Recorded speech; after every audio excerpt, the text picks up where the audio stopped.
Thank you, Dr. Bhati. Good morning, everyone. It's a pleasure to be here again. Grateful to Dr. Bhati and the scientific committee for giving me this opportunity to present. So I'm going to kickstart this instruction course by talking about some fundamentals of ectasia and how it develops, and which will help us in understanding the further principles of management. I have no disclosures relevant to this presentation. Now we know that ectasia after LASIK is a rare but a serious complication, and between 1998 and 2005, 182 cases were reported. Palicaris found at about 0.66% of eyes with corneal ectasia amongst the eyes that had undergone LASIK. What is ectasia? It's a progressive anterior shift of the cornea that is associated with central steepening and thinning, with a myopic shift and visual symptoms. And in the preoperative evaluation, when we are trying to assess whether there's someone who's susceptible to this, the importance is to try and segregate which are the high-risk individuals from amongst those who are undergoing this procedure, because this complication may occur in patients with or without any pre-existing clinical evidence of formicrostic keratoconus. The causes of ectasia are numerous, some of them very poorly understood.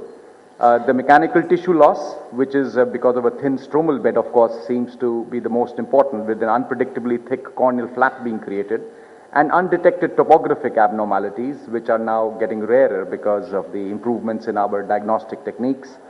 Certain biomechanical properties of the cornea, these are coming to the forefront, and now with newer diagnostic modalities available, which give us hysteresis and corneal resistance factors. This is an area that's also being looked at very greatly. And of course, the concept of there being late stromal melting because of an inflammatory response, but there has been looked at, and there has been no underlying inflammation found in the excised corneal button after LASIK. So what are the other risk factors? Now, pre-existing keratoconus or formicrostic keratoconus can be picked up on a topography. Thin corneas at baseline can be picked up with pachymetries. The knowledge of having an adequate residual stromal bed, and the excluding excessive ablation, thick corneal flap, the age, the irregular corneal thickness, diverse ablation rates for different technologies, high intraocular pressure, and the use of corneal biomechanics and the understanding thereof is helping us in trying to overcome these risk factors. Now, as Dr. Raju mentioned earlier, there are really no single corneal shapes that either define the cornea as normal or can actually define whether this is a formicrostic keratoconus.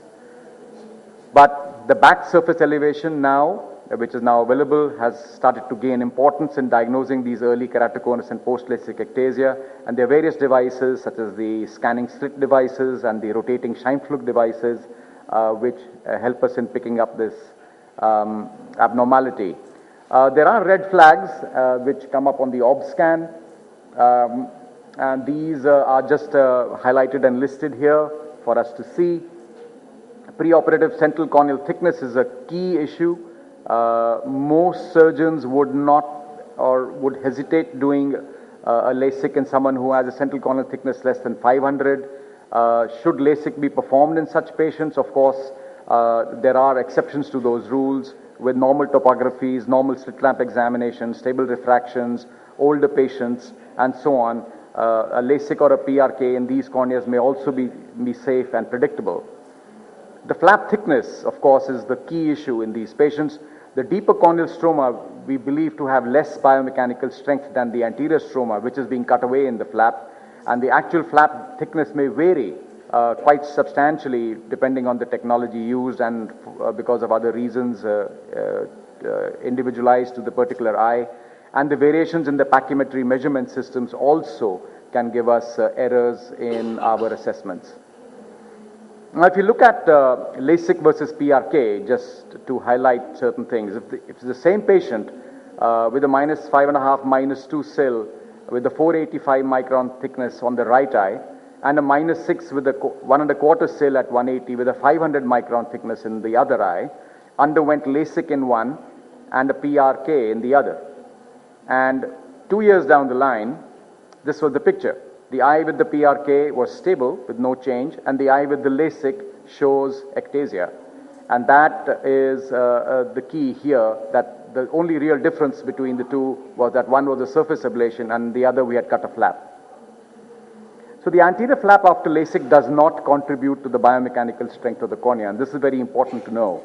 And refractive surgeons have accepted a minimal posterior ablation residual stromal bed thickness of 250 microns, at least as per Seiler's study and published in 1998. These figures have been changed since then, and various rules have been laid down. The 50% rule, where the total ablation and flap thickness should not exceed 50% of the total.